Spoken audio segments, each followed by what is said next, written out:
everybody. I know, don't faint. I'm in a fancy dress. Yes, you are. I'm doing a remote store this week at Exxon campus, and they like you to look fancy. You can't wear my tennis shoes. Do you want to go first? I don't know. Are we tied? Most of my stuff's kind of like fast go through, but I think you had one more than I did. okay. Well, I'm gonna talk to you guys about probably the most important thing that comes out this week. There's some other really great books, but this one's like gonna be the one that you're gonna try to hunt down. What's that one? Is that 4? Okay, maybe that one might be then. Yeah. All right, so this looks like a nothing book, right? Who cares about it? But it's so important. So this is a book that's going to be part of a little short series written by Chip Zdarsky. So if you know anything about Chip, you know it's going to be epic. I love Chip Zdarsky. Yes. So this is the Marvel 2-in-1. So you notice it has a big 2 here instead of a 4 like it would be normally. So you know that the rest of the Fantastic Four has been gone, missing, presumed dead for a long time. So that's Sue and Reed and their 2 kids.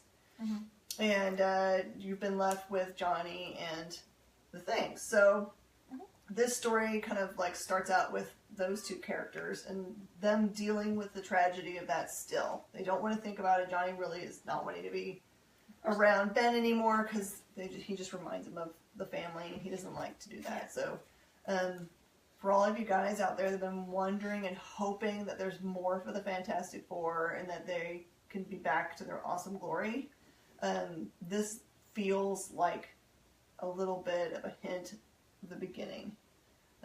For Doom fans, he's in this book. Don't miss it. I have a feeling that this is going to be the hot, gotta find it book that was under order this week. And Metal number 4, which was pushed back, but oh my goodness, so good, so good, so good. So I really can't say anything. Well, where did 1, 2, and 3 leave us? So, well, and it kind of picks up after, because this one ties all the tie-ins back into, back in. So all of Batman, the tie-ins, yes. So Batman the Lost, because that's where you find out where Batman has been. Oh, cool. Yeah, I couldn't say it before, but it's been out long enough now. Yes. That, if you've missed out, you really need to find it, because it's so important. And, most of the time, it can't really say anything what happens in the Metal one, and that's okay. Yeah. By the way, for everybody that's waiting for reprints of a lot of the Batman, the whatevers, they're coming. They are coming. They had FOC, which is final order cutoff for a lot of them, and Metal 1, 2, and 3. Don't be a dope and just say, oh, well, there's plenty of them on the market now, because we've learned our lesson. Every time they make reprints of these things, they disappear. They just did a reprint of The Red Death, and it's almost gone already. Yeah. So if you want to jump into the storyline, which you should, I think that this storyline will be one of those like Batman Hush that people say, you actually have to have this in your collection. It's an important touchstone. Yes, it is. And this one, so all the other tie-ins that just kind of felt like that they, you know, weren't going to be tied back in somehow, like the ending parts. Sure. You get to see some more of those tying in. Perfect. So all the groups that were together in different areas, you see all of these groups together in their little areas doing some more of what they were doing before. More important things. So it's a pretty important one. All right. So I'm excited. All right, IDW. Jumping back into Steve Niles' amazing story, 30 Days of Night. I don't know if you guys remember. This actually came out forever ago and was an instant hit, but it was like a tiny, tiny print run. Now, I didn't get to read it because it was so tiny. I don't know if this is an exact reprint. I don't think it is. I think that this is a new telling of the tale. So imagine... actually, I don't remember where the actual city is where they live. I think it's Barrow. But they live in a place where it's like a whole bunch of days of darkness, a whole bunch of days of light. Probably, I was going to guess, Alaska maybe, or Antarctica, or one of those places. One of those two. Yep. Definitely. Somewhere very cold anyway. And you kind of jump into their regular small town life. It looks like they're wrapping up everything. It's end of season, and there's all kinds of trouble in town. The main characters look like they're like sheriff's deputies. And so it's like their interpersonal play, and then the interpersonal play between them and the people that they obviously know in that town. Probably everybody knows everybody's business. And then a murder happens, so. Ooh. In the grand tradition of whiteout. I'm gonna do those two together because they're together. Okay, that makes sense. Oh, since tomorrow starts. Oh! Yes. I think I underordered on those, by the way. Probably. If you want to read that storyline, you should get. Yeah, probably. Did I do okay? I think you did okay. You could have done better, but I think you did okay. Okay. So. Did okay. Good girl. Batman, double date. What? Yes, they go on a double date. Because they finally are talking again, Batman and Superman, and Bruce and Selina and Lois and Clark are all getting, like, they're hanging out, they're couple friends now. I can't imagine what Selina and Lois would have to talk about in the remoteless. Well, What? they're both dating superheroes, so... Well, that they can definitely talk about. That is true. But one of them's a criminal, and one's a mom yeah. reporter. She's a pretty super reporter, though. Yeah. Yeah. If I was Selena, I'd be worried that she was digging the dirt on me all the time. So what'd you do today? What'd you do last night? Sorry. So it was so Sarah, because she was putting them away, and she was like, "What?" Because she saw a double date, and I was like, "Well, look, and then tell me what's going on, so that way I can skim it faster." And so she was laughing so hard at this one, and it was so, there's so many funny parts, and I love Batman, like, right now, because they're doing a great job with the art, the writing. They're making it funny where it needs to be, but serious also where it also needs to be serious. Yeah. And it's just a all around great story. Well, it's in the hands of Tom King. He's Yes. an amazing writer. All right, Aftershock, Justin Jordan, Backways. So if you like really kind of cool, creepy books, it looks like, from what I can tell, it's a couple of girls. I guess they're girlfriends. They don't really say, but one of them gets sucked into some, basically This is the through one that a I mirror. want to read too. Yes. Yeah, I saw the preview. And on, so her on girlfriend, their I'm Facebook guessing, page. goes on a hunt for her, finds Yeah. a sacred book, and then weird creatures show up that are fighting over the book. And it looks like, so the Backways, I can tell you this much, the Backways is another whole section of worlds. It's kind of like where all of the weird lost creatures and dimensions are. I don't know what the purpose of them is. The art is so cool. It's like one step away from manga, like really close. Yeah. Really great. Because when I saw the preview on Aftershock's Facebook page. Yes. And I was like, I want to read this one. Yeah, I think you'll like it. Yeah. Very much. Yeah. Well, and I love Stranger Things. And I know you haven't watched it, because I haven't watched this season. Have you seen the first season? Like half or a quarter of it. I loved it, but you know how much time I have in my life. I know. I'm proud because I'm proud of you because you said you were never going to have the time to watch it. Oh yeah. So. Eventually. I'm going to skip those for right now just because. Right, ready? Clang! Quantum and Woody. So, if you have never heard of Quantum and Woody, this is the perfect one for you to pick up. It starts when they're kids. What's their relationship, Hannah? They're brothers. Yeah. So this is Quantum, and this is Woody. And Woody is adopted into Quantum's family. And, oh my gosh. What's their relationship like? When they're kids, they get along pretty well. Oh, okay. yeah, they do talk like all that in this. Right now they're giving each other this, like they're not hanging out together. Mm-hmm. Woody is of course giving Quantum the silent treatment, but they're not talking. So it's not a completely silent issue? I was lies! There was a tissue of lies given to me! Yeah, because I was like, oh, I'll get to just skim it. No, there's a lot of words in it. That's why, yeah. Maybe they changed their mind. Maybe they thought people wouldn't put up with a non-worded issue. I was kind of excited about it, but this one is super good, and it gives you all like a lot of background that you need to know about, you know, why they have to clang.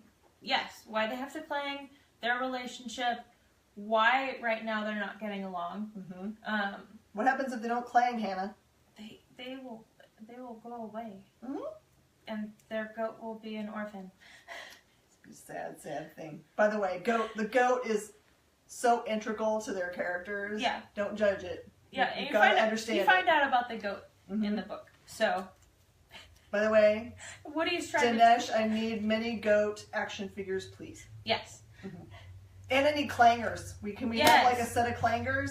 Well, we did get a few of those promo ones. The little bracelets. Yeah. All the promos are mine. And Sarah and Shanice are totally doing a gender bent Quantum and Woody. Yes. I love those chicks. Yes. Catching up with each other. Okay. Yeah. All right. Okay. I did not get to read this because I got in like half an hour before we were going to go live, so I read them fastest. Yes. But I've read all the other parts of Venom Incorporated, and last when I left them, you had so this one is the Venom part of the Venom Incorporated instead of the Amazing Spider-Man. Right? Yeah. So this is part 3. It's easy to catch up. What you need to know is that all of the different humans that have ever had Venom as their host or been host to Venom are all together fighting over pieces of Venom, the symbiote. And it's all kinds of chaos. So the bad guys figured out a way of like splitting up part of it and giving it to lots of different people, but they only have it on their faces. Well, didn't they also do that with Jump Venomverse #1? They might have. We have some of those still. Number 2? Yeah. Yeah, we do. I ordered heavily because I knew it was awesome. And I have the trade, so I can go back and read it again. So if you love Venom goodness, you absolutely must have this series. It's so good. No. I'll read it to you like a bedtime story. Alright. Oh, I'm so jealous! No! I'm going to sulk over here for a while. So if you want to see Syzygy in a Christmas sweater... Syzygy in a Christmas sweater? Yes. Okay. Yes. Then you need to pick this one up. Jeremy read this one, and I'll be honest, I am not caught up on curse words. The next trade's about to come out soon, though, so I'll be able to... Hey, Margaret's a platypus right now. Yes, I know. But Margaret's not in it. Does that take place on the whole world, or yes, in ours? The whole world. Okay. Have you seen a picture of the whole world? I have not. It's like a little floating piece of land. Yeah. It's like maybe as big as my living room. I don't even know. Why is Syzygy so happy about ruling the whole world? It's because really it seems tiny. bigger. It seems bigger based on this book. I don't know. Maybe it's bigger than... You see more than... Okay, maybe it's bigger. Yeah. But it's not very big. Because you see Syzygy's whole... His throne and the castle and so they have their own special Christmas tradition, and can't even imagine. I'm not going to say anything about it just because if you want to know, you have to pick it up because it's hilarious. We have plenty. Oh, this is the holiday special. Yes. Thank you, Charles. We love you. Keep sending us ridiculousness. Yes. All right. Very skimmed. Peter Parker's Spectacular Spider-Man, Most Wanted. As promised on the cover, Black Panther shows up. I will tell you that the whole Sinister Six is up to no good. Of course not. Making Peter's life just all kinds of torment. So, I mean, they're called the Sinister Six. What else do you need to know? And written by Chip Zdarsky, so full stop. It's awesome. All right. So... Oh, which one's the first part? This one. Superman, then Super Sons. So, but it's called Super Sons of Tomorrow. So the storyline has been really anticipated. Okay, Remember well, what part happens and what? Yes, but it's kind of like based off of the covers. It's kind of backwards. Oh, how funny! So maybe it's a time jump. I don't know, because so Tim, you know, he had in Detective Comics I don't remember the numbers. But I had missed, I think, one of the issues. Ooh. So I had to go back and kind of, because Sarah was wondering about the Super Sons and Tomorrow, so earlier today I was just kind of going back and thinking about it. Mm-hmm. So that actually helped me get into the mindset of this. So basically, Tim Drake's out of time. Like, he's not in, like, a current time. Like, he's in a different time period. Okay. Different world. And right now he's trying to,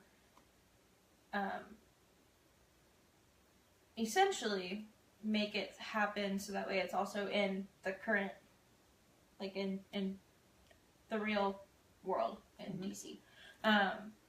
Like the Earth 1? Whatever. I don't know. So many Earth somethings. I know. The main world. Yes. The main universe. And, of course, he's got, if you've been reading Detective Comics, then you already kind of know, you know, what he believes has to happen in order for this to happen. So you see in part 1 and part 2, his specific,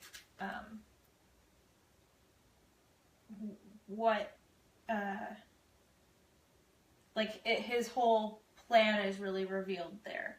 Like, what has to happen exactly in order, because before he just kind of alluded that someone had to die. Now you see who. And of course, this is part 1 and part 2. I'm not sure what the next part, it goes pretty fast. I know. We've got 2 this week. Because we've got 2 this week, and I think it's only like a 5 or 6 part series. Yeah. And they're boom, boom, boom, boom, boom, boom. I think it's like 3 weeks. Yeah. It's really fast. Super. I don't know which the next 2 books are, but super excited. So, I will tell you that I've been looking forward very much to this book, Generation X 85, because look, there's Jonathan Starsmore, my favorite character of all time, because how could you not feel huge feelings for a young man his superhero name is Chamber, opens his mouth and blows off the bottom half of his face because of his power, and now cannot have, he can never kiss a girl. He's just permanently that way. And he's the sweetest guy. So, there you go. Jump in. My favorite character's in there. Unless the cover lies, and I don't think it does. And Miss Marvel has a first part for Legacy called Teenage Wasteland that I did not get to read, but Miss Marvel, come on. Yeah. Really amazing books. I love always. Miss Marvel. Yes. I love her. I love her, her hoodie. I want one. Alright, everybody. You noticed that our episode today is named This One's for You, Dennis Barger. Dennis owns One Stop Comic Shop and online as Wonderworld and is opening Xanadu. He went in for open heart surgery today after having a mild heart attack 2 days ago. So keep him in your prayers, please. We love, love, love him. No matter how loud and annoying sometimes he can be, like all brothers are, we love you, Dennis. Recover quickly. We need you to come and just be as loud as possible during every event from now on. So, all right, everybody. Go find a local comic shop, comicshoplocator.com. Mm-hmm. Go find something cool for gifts. You still got some days. It's too late to order things online. You're never going to in time. So go and actually go to a shop. Buy something cool. Bye, everybody. Bye.